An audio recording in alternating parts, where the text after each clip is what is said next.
Last week, we had demos from Zoltan and David. Zoltan, I think, showed us the security module of feature.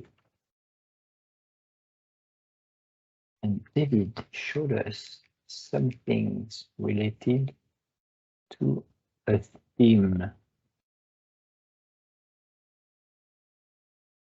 which was, we'll call it pretty good base theme. I think it was a base theme to build new websites with lots of utility. That was joining Asma. Then talked about the release. We'll talk about it today again. Agenda for today. We are May the 31st. Demos. We've got some demos.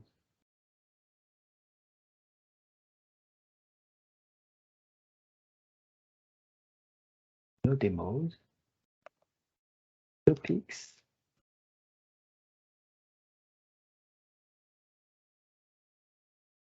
Can have some topics if anyone wants to talk about something special. And in the meantime, status should one first. Yeah.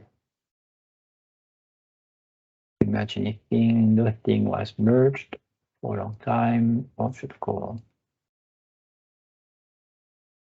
Last week was 24. I will just check out this one.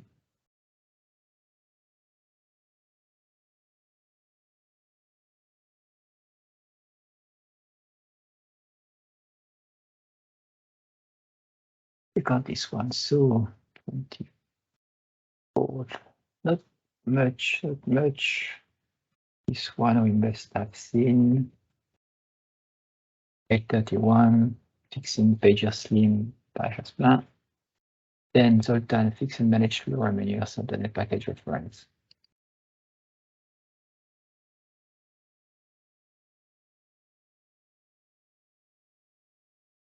What is using that?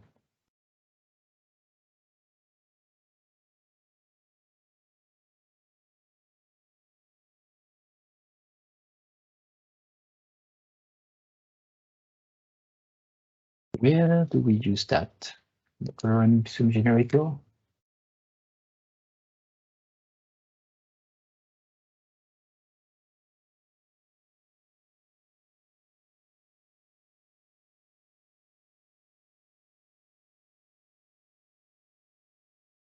MIT, that's good. Removes duplicated email validation in user registration. So good first contribution. George, and the idea is that there was a check on some email values in a view model. Here you see, which is removed now because actually if I show the whole file here, because this view model implements I validated something which has the logic already to validate the email. It's the same thing. And apparently it will show the same error message twice. So they fixed it. Now it's just using the model validation from the I validated interface. Good contribution. Gulp pipeline documentation by Jasmin. A lot of doc here. Just to explain how the Gulp pipeline works, how you use it. The JSON file we use to do that, like what files to read, what files to output and bundle out of these input files for each module. Explaining all the things. That's great.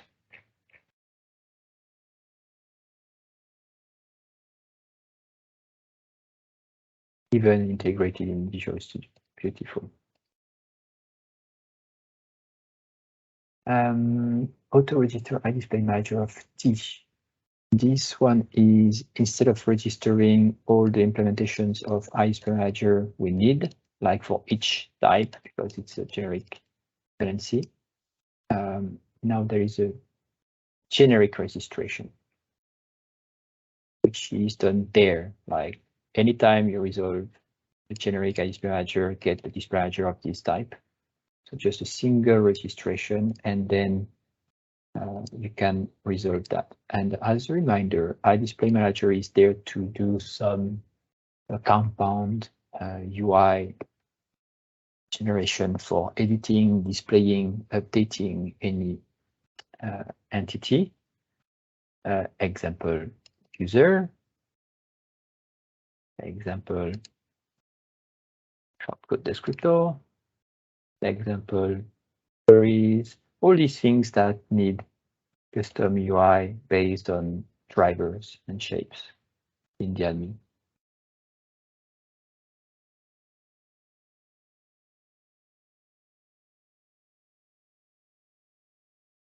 So that's some simple refactoring that will make things nicer.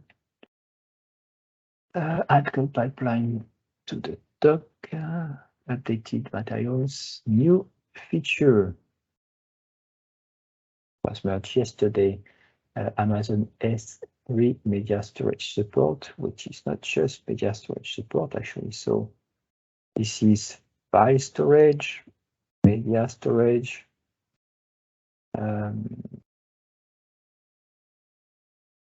media configuration exception. What is that? No. So yeah, you can. So there are two things there. Let me remember. So file storage, which can be used by other services to store files on Amazon in this case, and not just Azure Blob. And media is specifically for media management, where media items can be stored also on S3 and will be cached locally. That's how it works. Okay, a custom exception now instead of the generic one.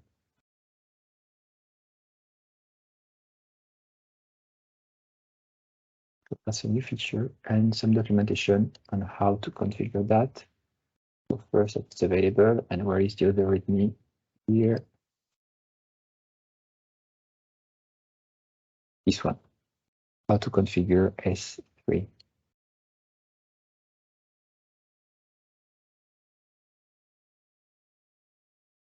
That's great.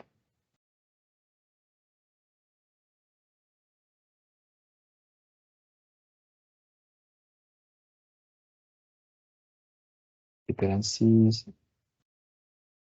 Good. Thanks, George. No, that's not George. George was this one. This one is, don't know.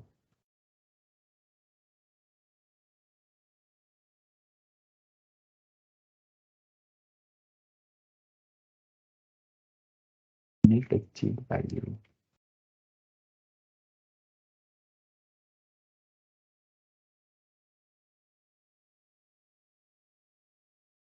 Orchard coder. That's good. Fix an new icon picker modal. Bootstrap 5 regression. So new regression for Bootstrap 5. New icon picker. That's not a small one, but I do important. Breaking the icon picker, at least for the admin menu. Okay, good. Thanks, Jasma. Questions, comments, demos, topics, release. I didn't have time to release. I had a long, busy weekend, but I promise I will release one before Thursday meeting. I will have the time now. We checked the issues. I think that was an issue because it was close the fact that we could lose some values, but apparently it was a JSON configuration issue. Let's see. Oh.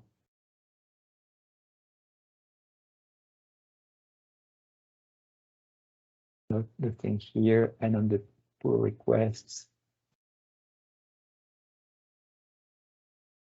nothing. So yeah, that's ready. We merge main into that.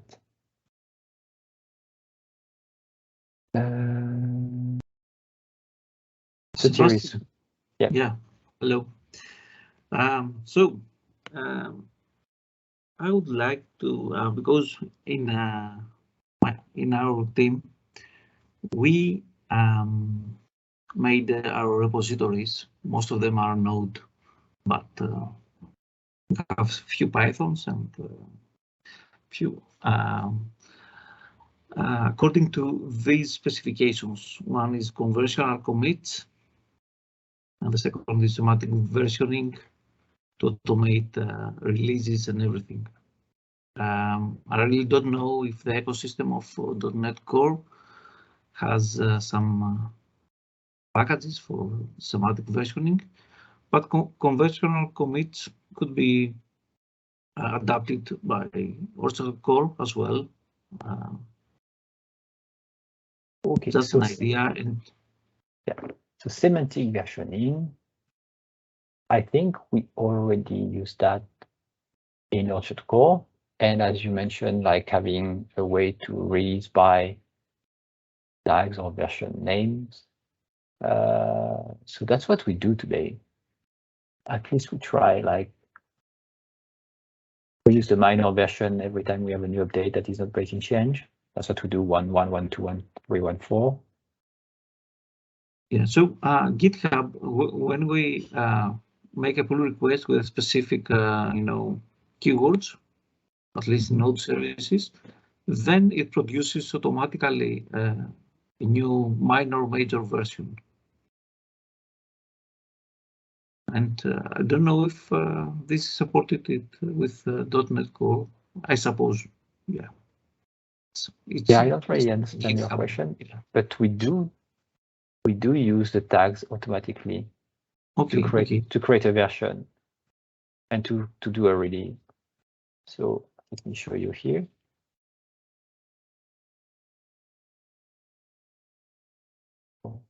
So let me show you the GitHub workflows. What we do today is, let's take release CI.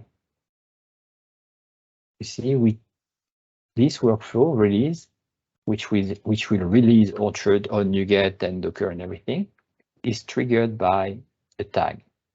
So if it finds this tag on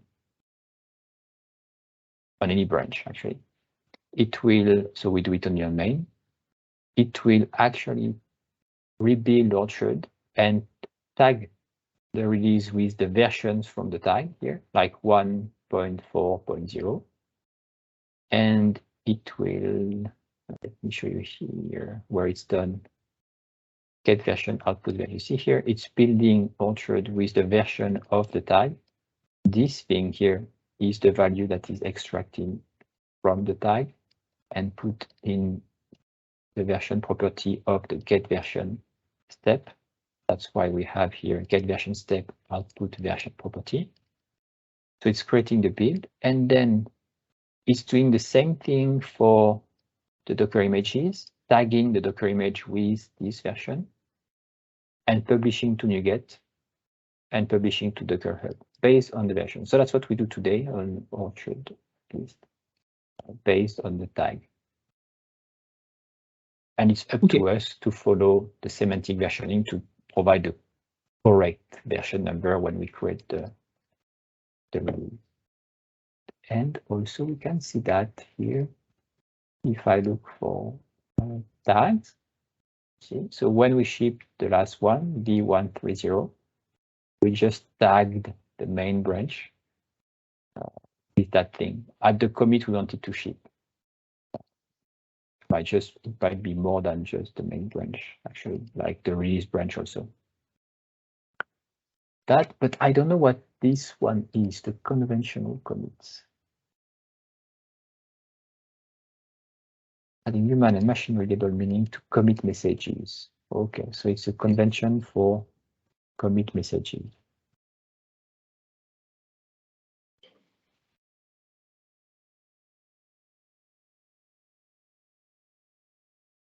So that's interesting, and that could be useful for generating release notes, actually. Yes.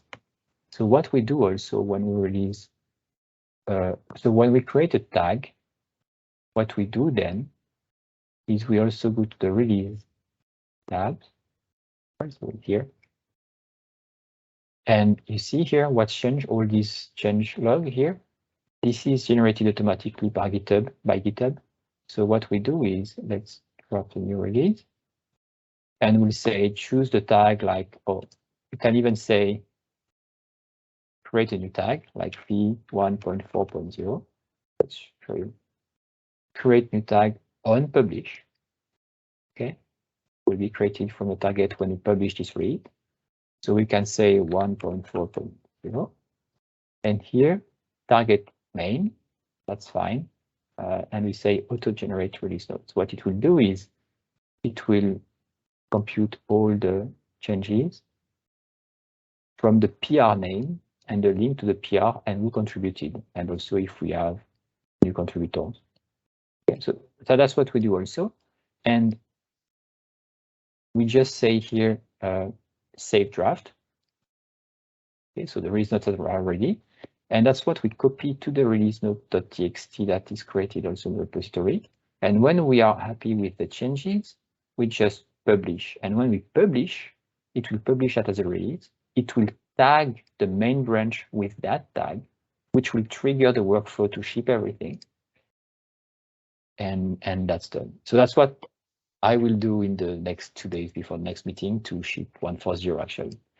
What I like with that, and this is something we talked about last week, is something like this fix and feature and breaking change. Super interesting to see the changer, but breaking change even more.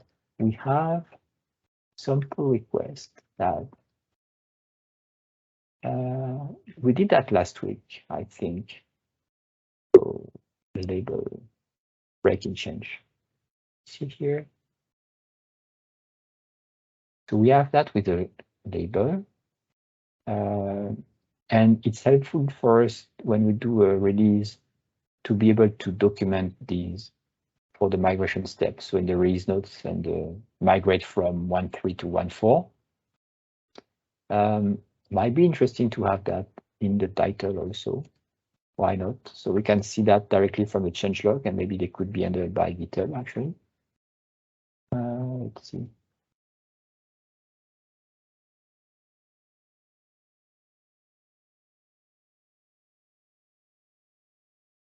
Yeah, I like to have a label at least because it can be added after the issue has been, the pull request has been merged. We can always tag it as, oh, it's a breaking change. Let's not forget about it when we do the release notes.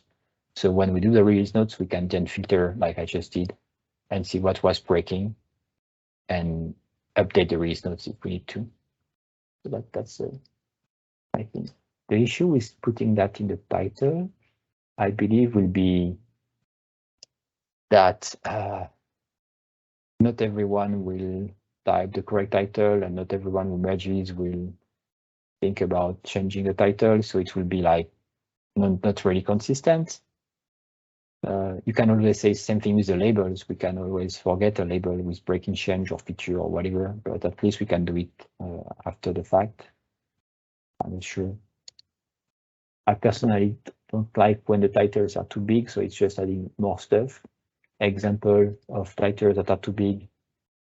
Anything that I need to, it's when I'm looking for an example, I can't find the example, but I will find an example. Anything, okay, not here, close.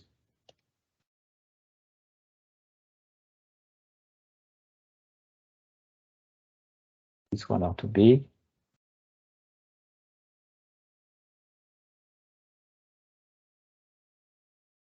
Ah, I want to find one and I can't find it. What's happening? Or because I'm looking at the beginning, it might be at the end.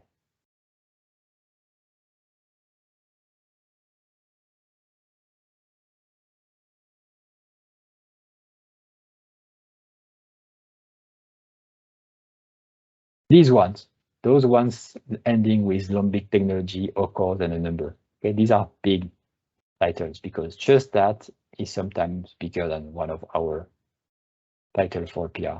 So it's just adding more stuff. I don't really like to add more metadata in the title like this. So yeah. Breaking change is a big also word inside the title. Just I think it's better to have a label in this case in GitHub. It doesn't show up in the list here because it doesn't show label from GitHub, but at least for our own sanity and when we do the changelog, we can easily find them like this.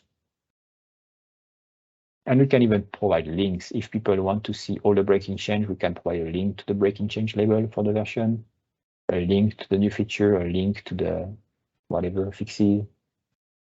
So that's okay. So what, yeah, so it's just about a process to apply when we merge PRs. I'm not sure it's related to having .NET packages to do that automatically.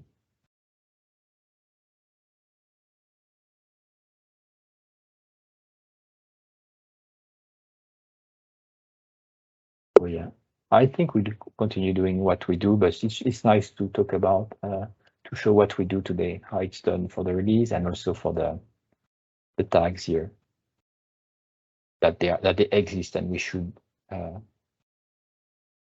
track them correctly.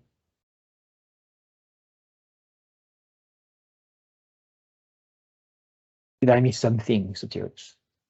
Other thoughts? No.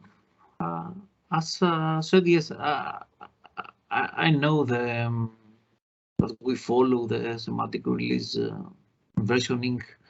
I didn't know that if it's done automatically or manually. Yeah, it's also, and it's super useful to have it automatic. Like we do that for all. So even like read, for instance, same thing. I use that thing, that flow everywhere. You see release. It's just tagging that, and this is generated automatically by GitHub, and same GitHub workflow. In this case, it's called publish, but same thing, V star, and then it's extracting. Where is it extracting it? There, the V tag into the version property, and then generating the NuGet packages with this version and then deploying a NuGet. So I just need, if I want to publish a new version once I'm done with PRs, I just go to read, release, and new, and so I can, what I was doing before, I was creating the tag from the GitHub client. I would create a tag and push the tag and it will deploy. But now I prefer to do it from GitHub UI here because it will also create the release entry with all the change logs and create the tag for me. So that's what I prefer to do it from the GitHub UI now because it will create that. So I don't need to push from Git and then create a release and say which tag it's using. I can just do everything in one step there. Yeah, because you can do it with a PR. So if the PR, which has a new release message or whatever, you can use a bot to do that. And also by doing it on GitHub, like Marco, who's now the main contributor on Jink, has been doing the. You see, before I was doing most of the release, but now he will do most. He's doing. Oh, actually, he did most of the ones from last year. Interesting. So you see, and also anyone can create a release and then automatically publish the tag and it will release everything. So that's super useful. Yeah. Thanks for the discussion. Yeah, you're welcome. Questions?